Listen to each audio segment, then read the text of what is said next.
how are you? It's Travis here, and welcome back to our adventures with the Hardcore Warrior. Greetings. Today we were in Orgrimmar, guys. Last episode we finished up some quests with Battle Plan in Felwood. And today we will be heading back to Felwood. I'm just going to try to drop some stuff off in the bank, free up a little bit of space. Besides the grunts outside, my brothers and I fought at the Battle of Highjaw.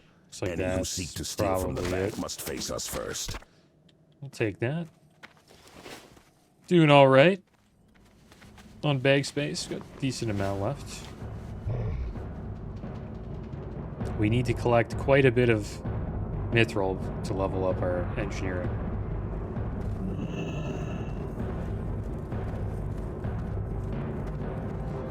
And right now we are heading back to Felwood, guys. The plan is to keep getting our Timbermaw hold rep up.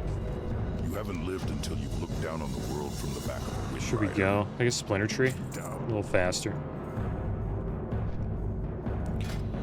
Right now with the Timbermaw, we are still hostile, so we need to get out of that so we can actually get into Winter Spring. And I think that's a good thing to do while we're still, 54 and then close to 55, and then once we become not hostile with the Timbermaw hold, we can start questing up in Winter Spring, and maybe we'll be high enough level to actually go down to Ungoro Crater.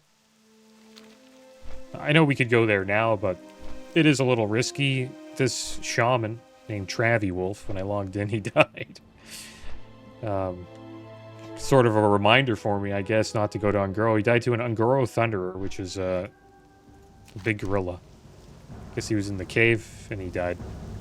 Killed too many. They also, these gorillas there, they like yell and bring more gorillas to come and fight and attack you. So I assume that's probably what happened to him, and he got overwhelmed and died in Ungoro Crater. We'll eventually head down there, but we just need to keep on farming, guys. We're almost at the levels where we can kind of level anywhere, which is, I would say, starts at level 57. Right now, we're kind of in a dangerous level spot where there isn't... There's places to level, but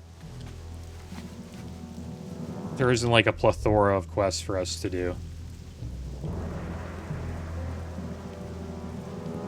that are easy, right? That are green, I would say. Alright, so let's make our way up to Felwood. Hope you guys are doing well today. Doing pretty good. Heard about some drama on the server that my gnome plays on, Night Slayer. There was so pretty much the AQ gate opening events going on, and these bunch of guilds get together and they try to organize it so they all can get enough supplies and materials to open the gates. And this one person got called a name. Someone called them like a name, and they got upset and said, "You know what? I am not turning in my stuff, my loot, to open the gates." And then they put a stream on and started deleting all their copper bars that they had. And I think it's some other material that was needed as well they were deleting. And it now, the gate opening's been delayed. I had a feeling it was going to get delayed anyways, just so people had more time to get someone in their guild a Scarab Lord mount. So I guess they're happy about that if they needed a little bit more time.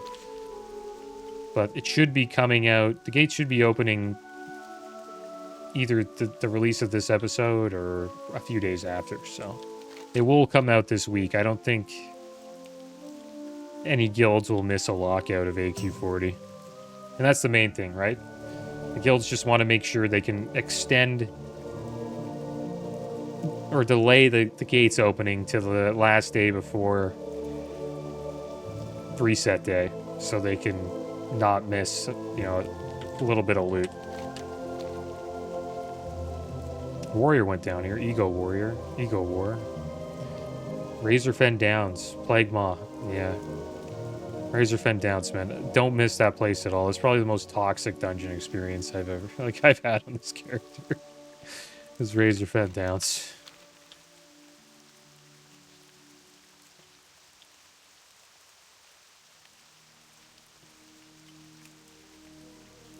I heard some good news about Europe, you know, with gaming again. So Nintendo can disable your Switch 2 for piracy in the US, but not in Europe, as confirmed by EULA. Now, some people would say like that, you know, maybe that's a bad thing, but I'm kind of in the boat of if you buy something, you can do whatever you want to it, as long as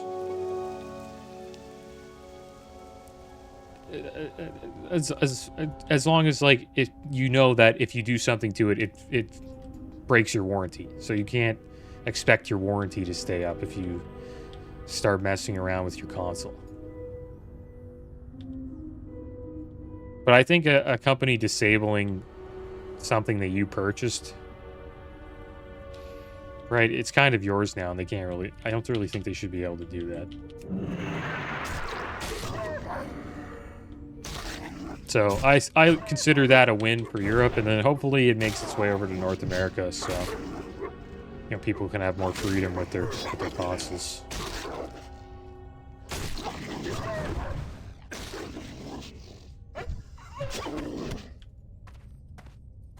And I can understand Nintendo's stance, right? They don't want piracy to go on, but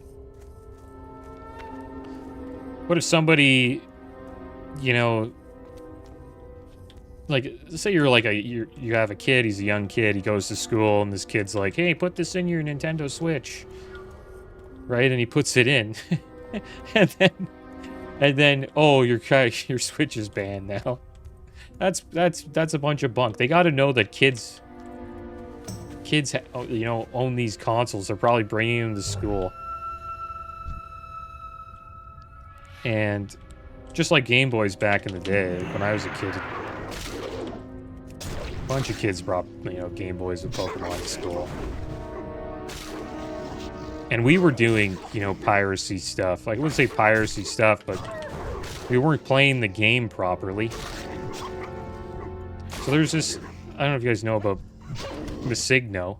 Missing, it means missing number, but in Pokemon, like the first generation, you know, blue, red, I guess green as well, yellow.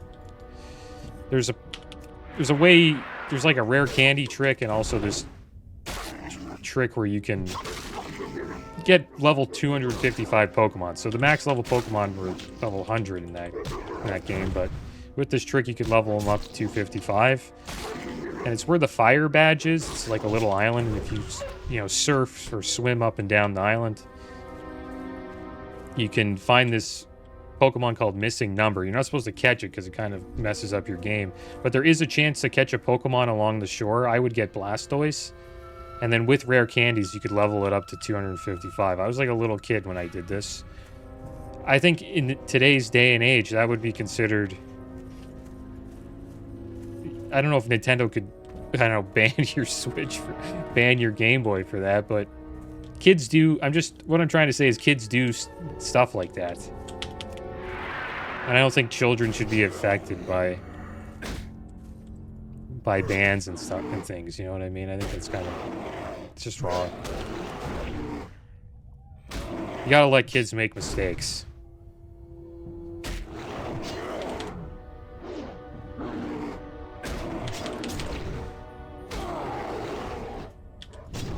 So hopefully it comes over to the States. Also, hopefully the Stop Killing Games movement comes over to the States as well.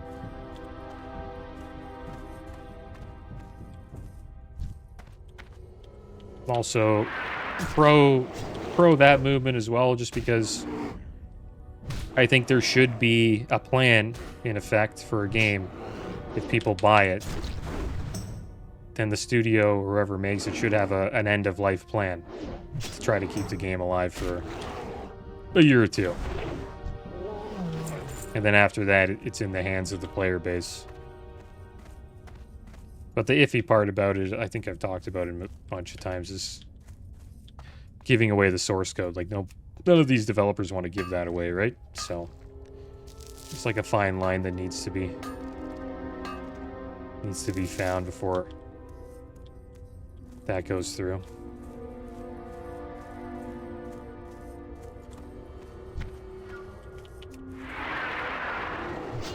Need to watch out here. There's the one that spawns. You know I am higher level in these mobs.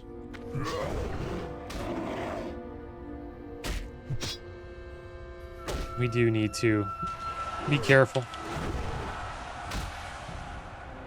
I just want to farm these until 55. Maybe we'll head up here and try to deal with the other Felpaws in this area. Once we get to 55 here.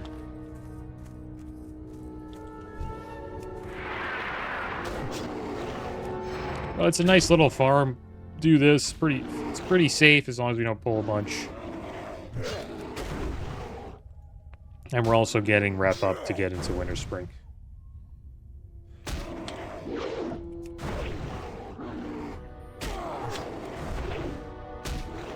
And another good thing about this, too, is we can also get Songflowers.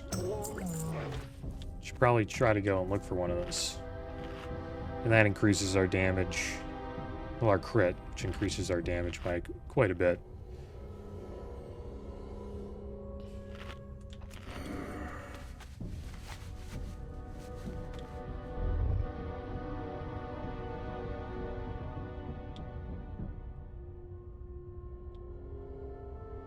There you go, Cleanse Songflower right there.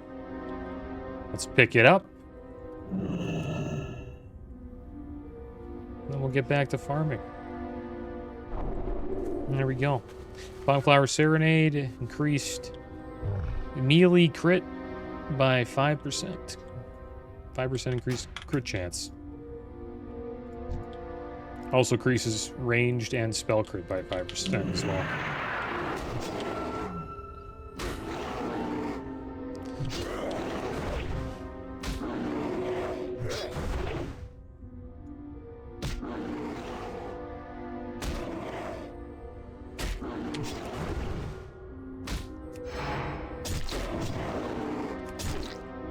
It's too bad that this quest didn't work out.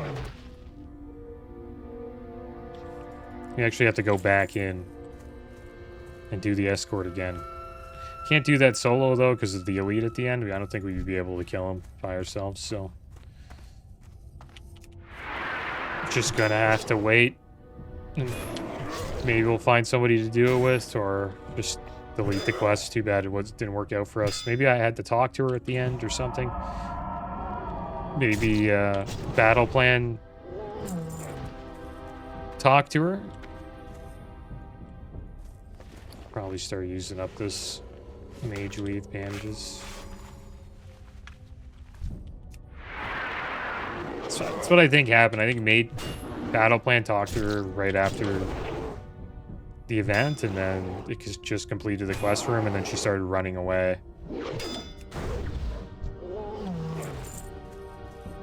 And we weren't able to complete the quest.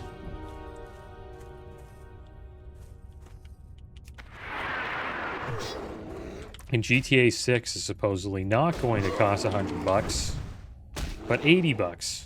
So, I guess that's good news. Everyone was speculating that it would be a $100 game, but it's good that they're not doing that. They'll sell more if it's under 100.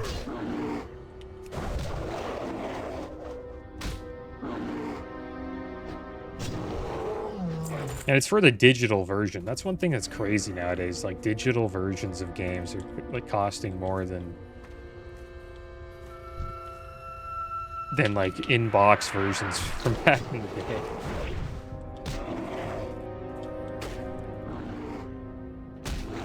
Need to watch out in this area. There's quite a few furbolgs here. If we are going to run, we'll run this way. And I think we'll be fine.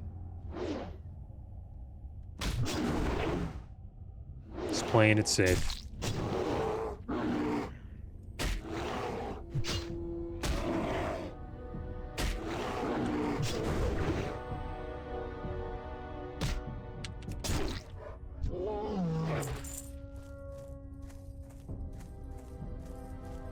make some more mage weave. We have a bunch, so might as well make some more.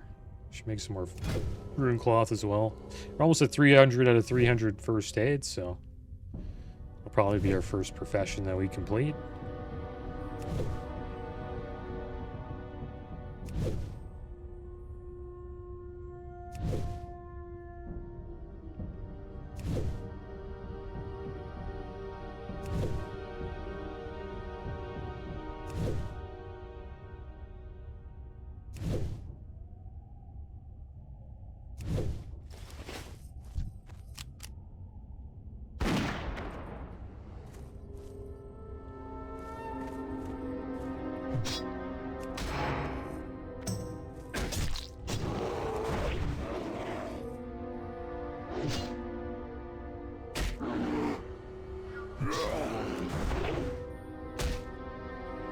This will finish it today. Why not? I think the 9 rune cloth. I wonder what we can do with these feathers we're getting.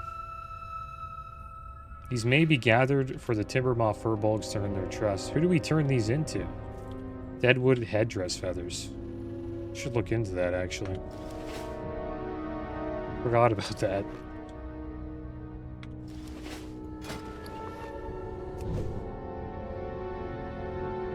I'll do that while we're crafting these Deadwood headdress feathers.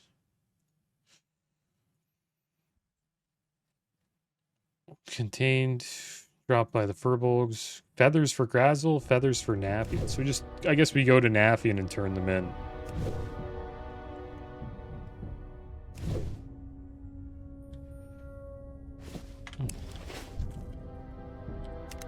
Nappian is to the north. And then there's also Grazzle. I think Grazzle might be here, so we can actually turn them into him as well. So that's what we'll do today. We'll just collect some feathers and turn them in.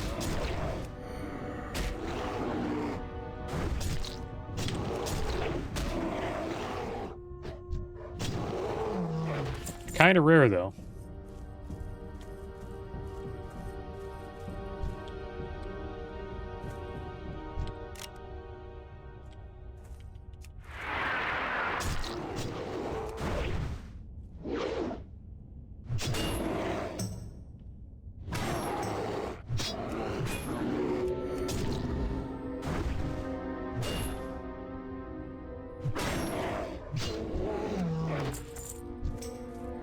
Want to tank Sunken Temple?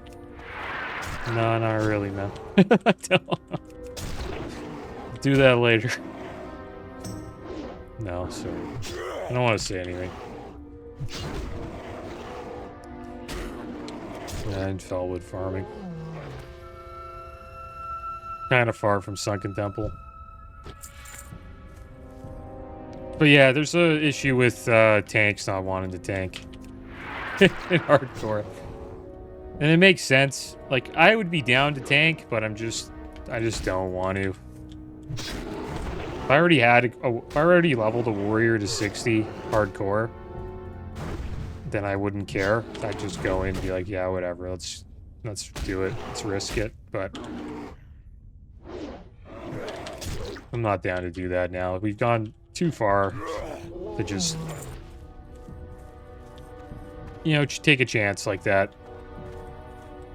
I've done enough dungeons, right? We did dungeons all the way up to Zul'Farrak, which is all the way into the 40s. I was doing dungeons, and then I just decided to take a break at these ones. Gotta watch out here. Some lame mechanics in Sunken Temple. Like, if your group doesn't really know what they're doing, especially with the last boss, you could easily die.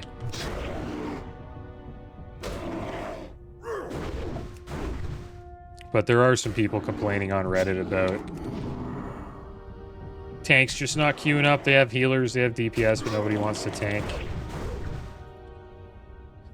And it makes sense, because if you are tanking, you're probably one of the people that will die first in a dungeon group. It's either you, and then I'd say the healer. So if the healer doesn't bail, right, and lets you die and actually tries to heal you, they'll probably end up pulling threat with their heals because they're pumping out so much heals during a stressful situation that they end up pulling threat. And then when they pull threat, they die. So it's either the healer or the tank that dies in those situations.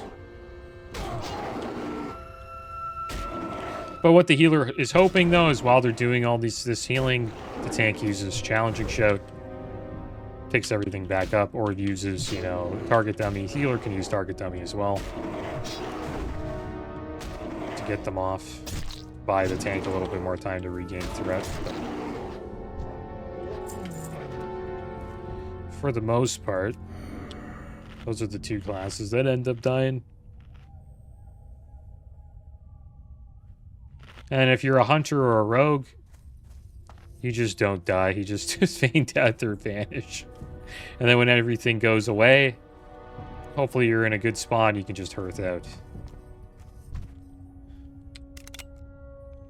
So we got some furbolgs behind us. We'll clear those out.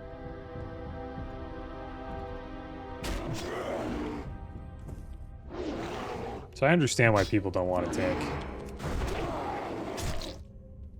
And especially at this level 50, so you might as well just wait till 60 and then you just do dungeons that get you pre-bis gear.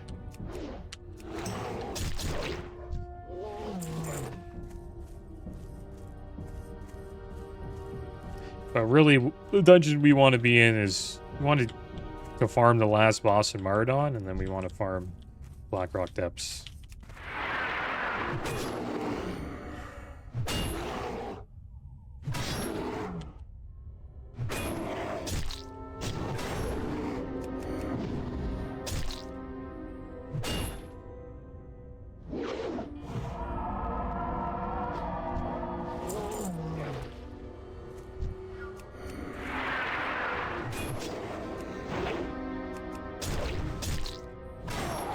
I'll probably do a little bit of that when we hit 60.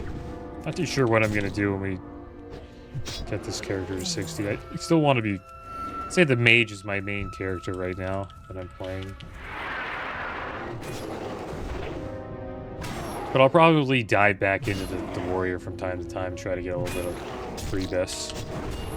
Because the cool thing about this server, it's not really going anywhere. You know, in a year's time from now, there'll still be guilds raiding and doing dungeons and stuff, I assume.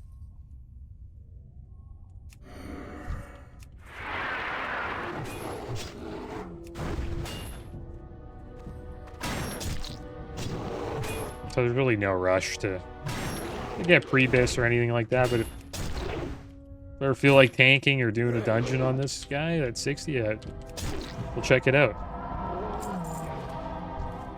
And then we have the monk. I've been enjoying the monk. It's been fun. The leveling's a little bit different. It's much faster. There's kind of stages with the monk that's like in Mist of Pandaria leveling that I consider fun, and it's some that are not as fun. The beginning's fun. You know, there's like a bunch of dungeons to do, and from like 1 to 25 or like 1 to 30 or maybe around there, yeah, 1 to 30. And then from 30 to 58 is kind of a slog because they start putting you in dungeons that get split up into different parts. Like Maraudon is like 3 different dungeons. Blackrock Depths is like that as well. Sunken Temple. Dire Maul. So it gets kind of strange. You're doing like these 10-minute dungeons.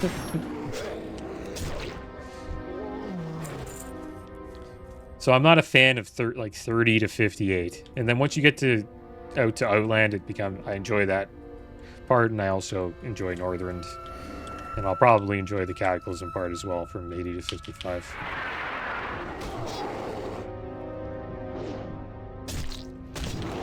But we're kind of just getting into the part that I'm not a fan of. And I'm looking forward to the end game of Mop. Maybe we'll probably PvP on that character, I think. We'll see. There's no rush with that version of the game too, which is awesome. They have these dungeons called Celestial Dungeons, so if you ever fall behind by a raid tier or two, you can just hop into those dungeons and then catch up in a few weeks. So if you ever want to just hop back into the game, we could. But we'll probably check out PvP, I think. That'll be the plan. With that character. And then what character will I level next? I don't know. I'm not too sure after that. We'll see. We will see.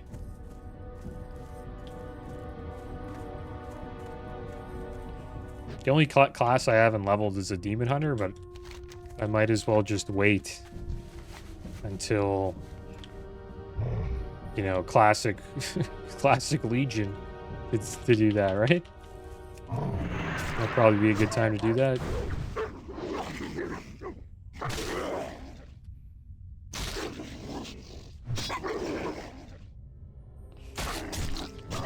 We'll see. Could level another hardcore character.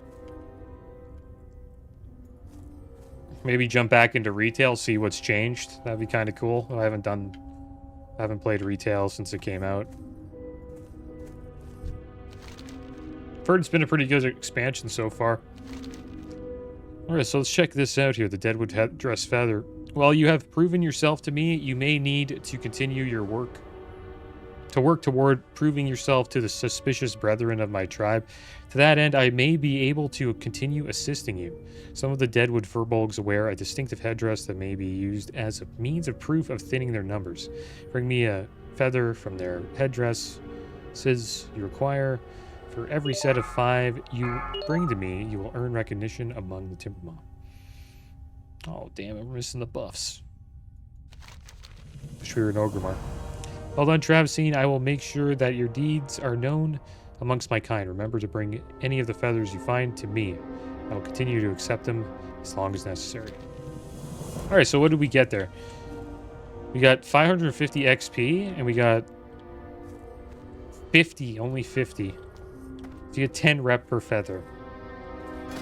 That's barely anything. Are we almost not hostile, though? Yeah, it looks like we're almost not hostile, guys. Pretty damn close. Once we get to 3,000, which would be another 5 feathers, which means we only need 3 more, then we could we won't be hostile anymore with the Timbermaw. So we'll continue this grind for now.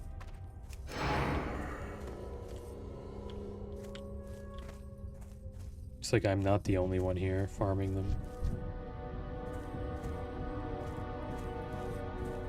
Yeah, there's another one. I think this guy's looking for a Songflower, though. Just jumping around to level 60.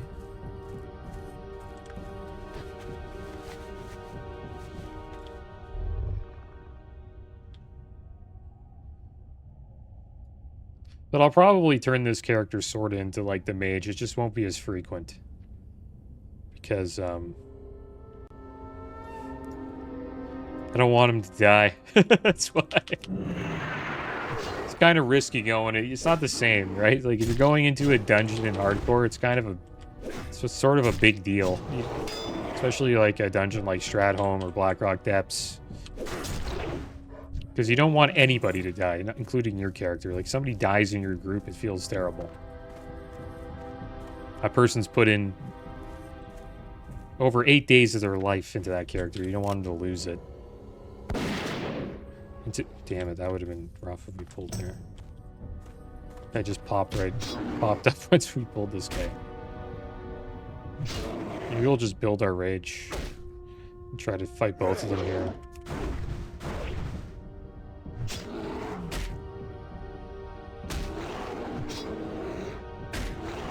But yeah, you don't want to die. So there's a lot of prep for those dungeons. We'll probably do a lot of farming, I'd say. Maybe I'll just try to get engineering up. And not too sure if we'll stay self-found or not.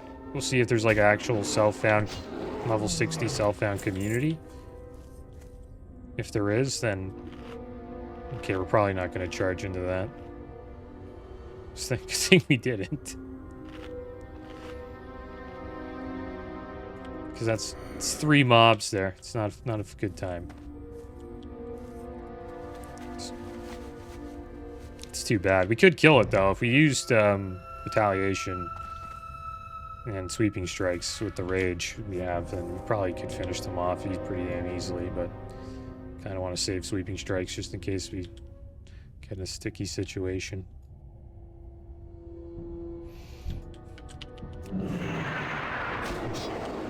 But I'll probably try to prepare as much as we can. Like, I'm going to try to get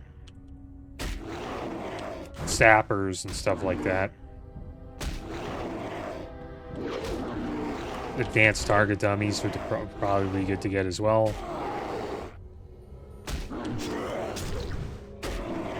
I could try to level alchemy and get a bunch of herbs and get ourselves some petri flasks, which helps a lot. You turn to stone, protecting you from all physical attacks and spells for 1 minute, but during that time you cannot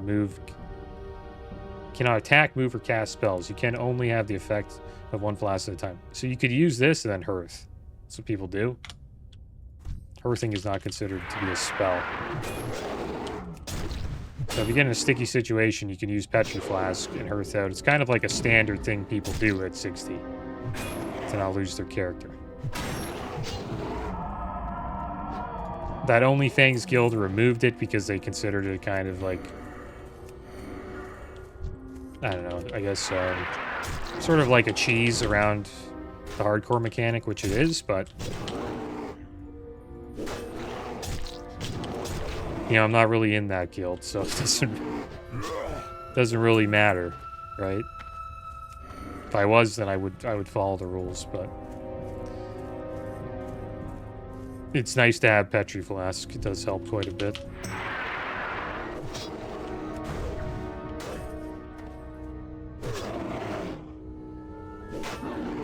Yeah, see, this guy's trying to get his rep up at level 60. It's probably to go to Winter Spring. So it's good what we're doing here. And the reason why he's trying to go there, there's a pot you can get that gives you like a bunch of attack power. It's called like it's called Fell Water or something like that.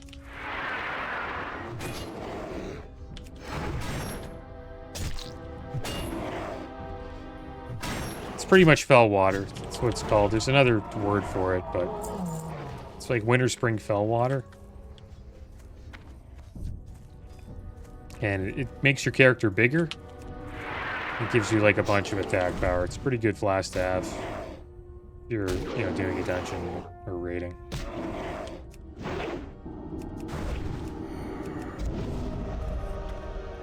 The Curse of the Deadwood.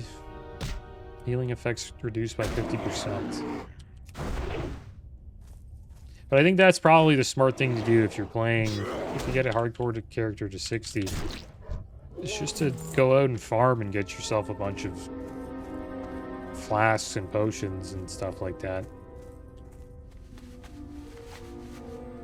Now, to make that even easier is if we weren't self-found anymore at 60, if I turned it off, then we could just buy a lot of that stuff off the auction house. That makes it way easier. Wouldn't have to level up alchemy or herbalism. So we'll see what we do. I think I might turn it off, but if there's a group that actually is self-found the whole way through, even at 60, I would consider joining that group. Do we have enough feathers? No. Damn. How many do we have left? Did we only get 1 feather? Yeah. Wow, we're 5 rep away, guys. 1 more of these Deadwood here. Deadwood Herbals, and we'll be not hostile with the Timbermaw tribe. I wonder why this warrior's farming here. Yeah, but there's higher level ones. Maybe because it's just safer. There's higher level ones up north. I guess they don't really give you more reps, so you might as well just stick with the ones that are lower level. Kill them faster and... yeah, you get the same amount of rep. So there we go. What's our rep at now? We're unfriendly. Wonder what that means. It means you're unfriendly, but... does that mean they're gonna fight us, or they just don't like us? Are they still gonna kill me? Who knows?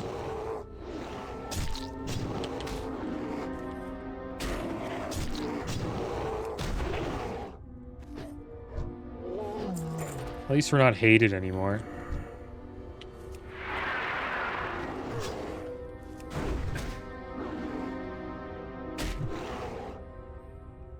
We got a feather there. That's five more feathers.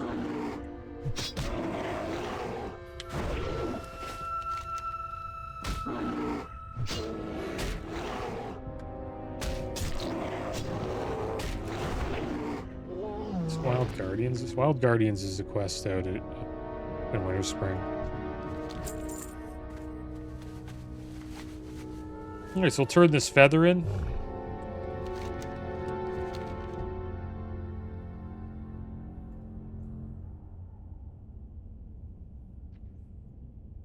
That's good. We are now unfriendly. I think that means they don't attack us. Pretty sure. I'm not 100% sure, but still have a ways to go before we're actually friendly with them. And I think once you're friendly, you start getting quests and stuff that you can do in Winter Spring.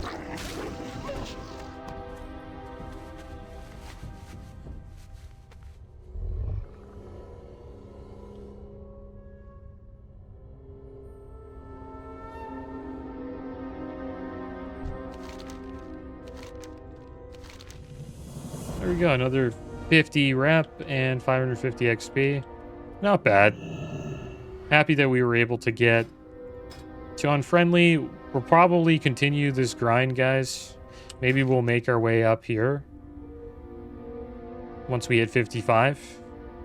And we'll speak with Nathian and then continue questing here. Fighting the Anger Claw for bulks. But that is going to be the end of today's episode, guys. As always, thanks for watching. Keep your heads up. Later.